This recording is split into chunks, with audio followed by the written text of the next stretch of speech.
Aduh. Sakit perut pula. Ni mesti makan jeruk tadi ni. Dek. Dek. Dek, jom tu Maya berak je, Dek. Alah, dik ngantuk lah. Ayah pergilah sendiri.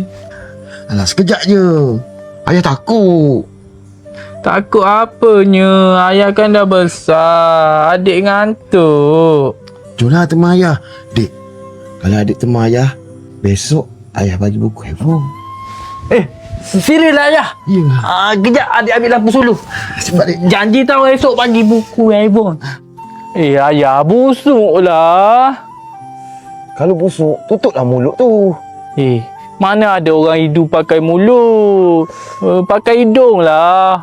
Tapi masalahnya ayah berak ni rapat sangat dengan adik. Pergilah berak jauh